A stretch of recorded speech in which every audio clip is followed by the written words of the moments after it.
የምፈልገው ነገር አንተ የተወጥከው ውተታ ነው ለኔና ለናምን ነው ስልክ የደወልከው እኔና ናምን መጀመሪያ ይሄ ግጭት እንዲቆም አንተም የሰጠህን ቁጥር ነበረ መሪዎቹን መነጋገር የምንችልበት እኛም በነበረን ቁጥር ደውለን ይሄንን ግጭት ለማርገብ ያደረግነው ሙከራ ነው የዚህ የአንድነት ኮሚቴውን ወደ መቋቋምና ሁሉንም የፋኖ ኃይሎች አነጋግሮ እርስ በርስ እንዲነጋገሩ አድርጎ ወደ ህብረት ያመጣው ነገር ጀመረው እና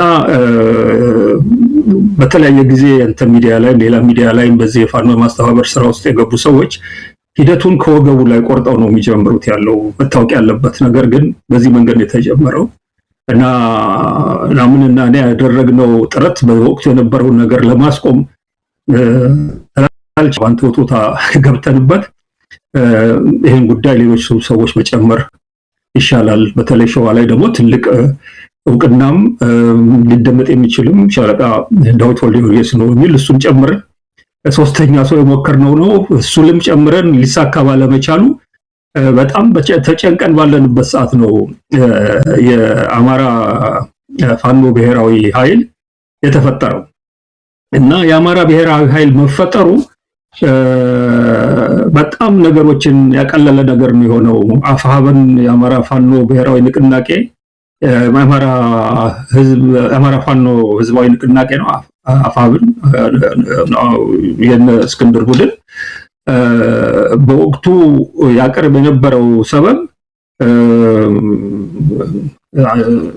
ሁለተኛ ድርጅት ይፍጠሩና እንደ ሁለት ድርጅት እንነጋገራለን ከዛ ውጪ ግን ምንም ነገር ለማድረግ ፈቃደኛ አይደለም የሚል መልስ እየሰጠ ነበር ያንን ጠብ በሸዋ ውስጥ ያለውን ጠብ ለማስቆም ችግር ገጥሞን የነበረው እና በዛ ሰዓት ላይ ሁለተኛው ቡድን በቋቋሙ ሲሉት የነበረው ነገር ተግባር ላይ ለማዋል የሚያስችል አዲስ እድል ተፈጠረ ይሄንን ለማድረግ እኛ ብቻ ሳንሆን በርከት ያሉ ሰዎችን ጨምረን ሁለቱ ቡድኖች የሚነጋገሩበትን ሁኔታ ብንፈጥር ይሻላል የሚል ውይይት ናምን እኔና ሻለቃው ዳዊት ወልደየስ አድርገን ነው መጀመሪያ 13 ሰዎች ያሉበትን የአማራም ፋኖች በአንድነት ሊነጋገሩ የሚችሉበትን መድረክ ማመቻቸት ብቻ ፍላጎት የሆነ ሌላ ዓላማ የሌለው ቡድን መሆኑ በጽሁፍ ቀርጾ እነዚህን ቡድኖች ለማነጋገር ሄደውና እዛ ውስጥ በኋላም ሊቀመንበር ያደረግናቸው ትልቅ ሚና የተጫወቱት ልዑል ዶክተር አስፋወሰንን እና አምባሳደር ብርሃነ መስቀልን እና ስማቸው ያልተጠራ እንደ ወጣት ተፈራ የሚባል ወጣት በፋኖች ጋር ቅርበት ያለው መስፍን የሚባል ባተ ሚዲያ ያቀረቡት እነ ዳዊት አይነቶች ወጣቶችን እና ኃይል ገብርኤልን የመሰሉትን ከዛ እንደ ልምድና ዕውቀት ያላቸው እንደ ዶክተር አክሎግና እንደ ፕሮፌሰር አለማንተ አይነት ሰዎች የተካተቱበት መጀመሪያ እንደውም 13 ነበር ለመናገር አንደኛዋ ሴት ናት ያለ ፈቃዴ ነው እዚህ ውስጥ የገባሁት የሚል ነገር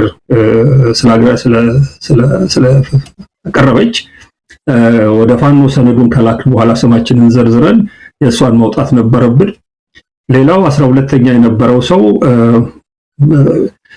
እኛ የምንሄድበትን ሂደት ውስጥ ተጨማሪ አካላት ይግቡ የሚል ሐሳብ አቅርቦ ተቀባይነት ባለማግኘቱ ጥሎ ወጥቶ 11 ሰዎች ነን እስከመጨረሻው አብረን የዘለቅነው 11ዳችንም በአንድ ላይ ተጉዘን የአማራ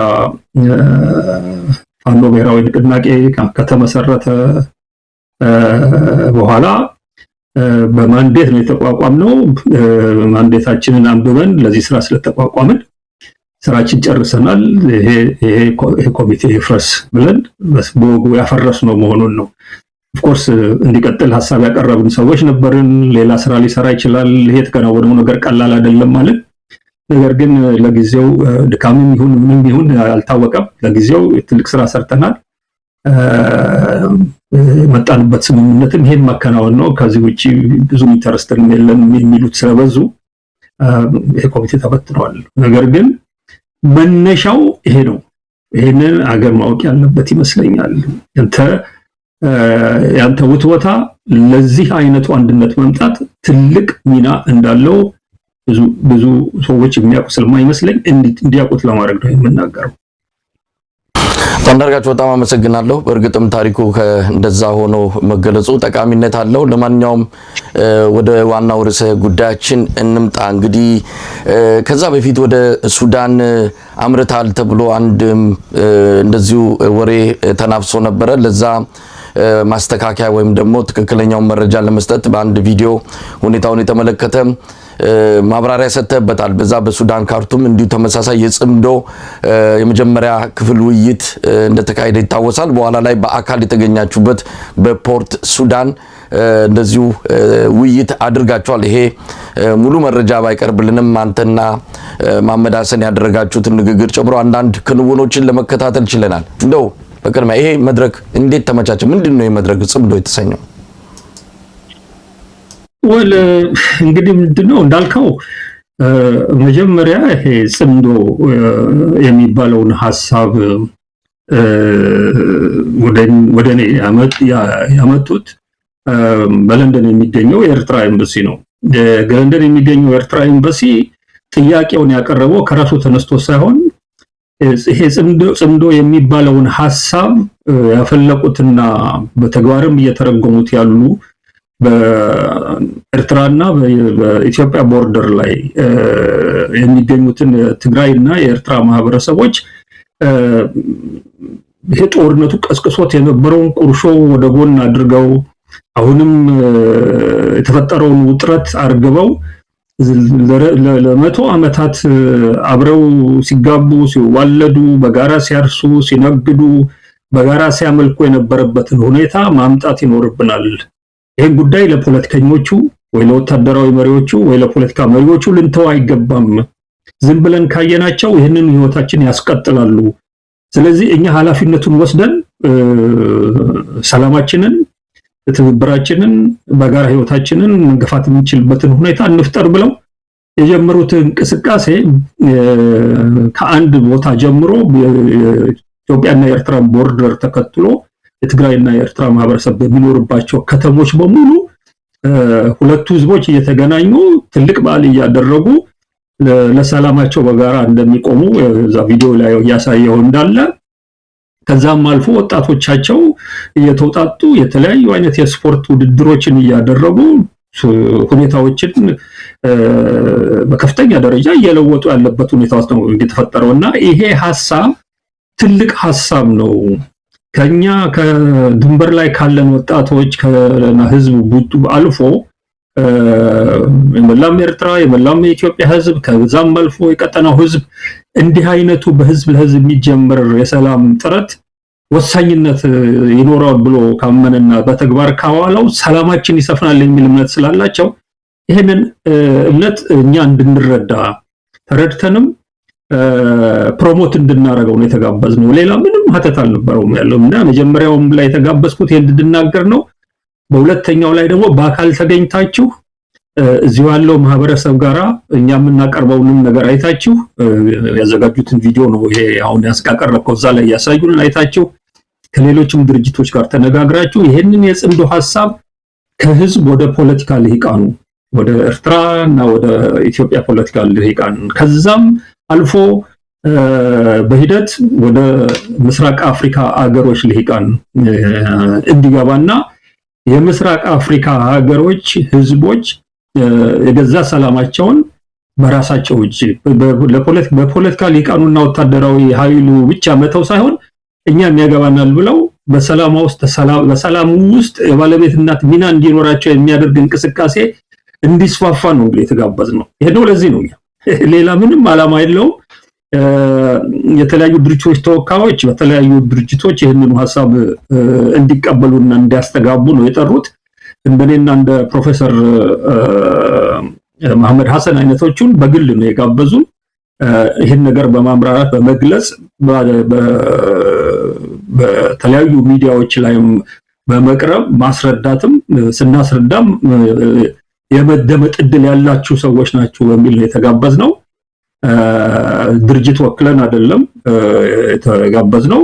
ፕሮፌሰር መሐመድ ሐሰን እንደ ኢትዮጵያዊ ሶማሌ ነው የቀረበው። በኢትዮጵያዊነቴ በአማራነቴ የተናገርኩበት ሁኔታ ነው ያለው። በተረፈ ምን ድርጅት ማንንም አካል ወክለን አይደለም እኔና ፕሮፌሰር መሐመድ ሐሰን የተገኘ ነው። አቶ አንዳርጋቸው እንግዲህ ብዙ ጥያቄዎች አሉን። ያው በብልጽግና መንደር የፈጠረው ትርምስ እንዳለ ሆኖ ነገር ግን የኢትዮጵያ ድል ዕጣ ፈንታ ኢትዮጵያ የከረመችበት ቀውስና መከራ በዚህ ውስጥ ሚናቸው ከፍተኛ ሆኖ የሚጠቀሱ አካላትን እያሰብን ይሄ ጽምዶ በሚል የተጀመረውን በከፍተኛ ጥርጣሬ የምንመለከት ዜጎች ቁጥራችን ቀላል አይደለም ነው። ምን ከዚህ ውጪ መፍትሄ አልታያችሁም? ይሄ ጽምዶ ከሚለው ሌላ ምክንያቱም ኢትዮጵያውያን በጋራ ሳንነጋገር የውስጥ ችግራችንን ሳንፈታ ሌሎች አካላትን ጭምር የተሳተፉበት እንዲህ አይነት መድረክ ላይ ለመገኘት ለምን ተፈለገ? እንደው ከፈረሱ ጋሪው አልቀደመም ወይ? መጀመሪያ ኢትዮጵያውያን የፖለቲካ ኃይሎች መች ተገናኙ? መች ተአወሩ? መች የራሳቸውን ጥምዶ ፈጠሩና ነው ሌሎች አካላትንም ያሳተፈ መድረክ ላይ መፍትሄ ይገኛል ብላችሁ ሄዳችሁት? ይሄ ያቀረብከው ጥያቄ እኮ ትክክል ነው። የጽምዶ ሐሳብ በተለያዩ የፖለቲካ ድርጅቶች መካከል በተለያዩ ሀገሮች መንግስታት መካከል እንዲፈጠር ታቅዶ የተጠራ ስብሰባ ቢሆን ኖሮ አሁን ያልከው ነገር ትክክል ነው የሚሆነው ያለው። ይሄ የህዝብ ለህዝብ በሰላም ላይ ባያገባኛል ስሜት የመቀላቀል የመገናኘቱ ጉዳይ የፖለቲካ ድርጅቶች ከሚሰሩት ስራ ጎን ለጎን ሊሄድ የሚችል ወሳኝ ስራ ነው። ለፖለቲካ ድርጅቶቹ አንተውላቸው የሚል የሲቪል ማህበረሰቡ ሙቭመንት ነው። እዛ ስብሰባ ላይ ከኢትዮጵያ በኩል ትልልቆቹ ፖለቲካ ድርጅቶች እንደ ፋኖ እንደ ኦላና እንደ ህወሓት አይነቶቹ በተወካያቸው አልተገኙም እዚህ ስብሰባ ላይ። እዚህ ስብሰባ ላይ አነስተኛ የሆኑት የኢትዮጵያ የፖለቲካ ድርጅቶች ጋምቤላ፣ ጉሙዝ የመሳሰሉት ሰዎች በተናጋሪነት ቀርቧል። መጥተው እንዲናገሩና እንዲያስተጋቡ የተፈለገው ነገር የፖለቲካ ድርጅቶች ጋር የተያያዘውን ጉዳይ ሳይሆን በዋነኛነት ይሄ የጽምዶ ሐሳብ ጥሩ ሐሳብ መሆኑን በሁሉም ማህበረሰብ ውስጥ ሊስፋፋ የሚገባ መሆኑን ከዛም አልፎ በፖለቲካ ድርጅቶች በፖለቲካ ሊቃኑ አካባቢ መስፋፋት አለበት ነው እንጂ በጽምዶ ሐሳብ ዙሪያ የፖለቲካ ድርጅቶች ተቀምጠው በጋራ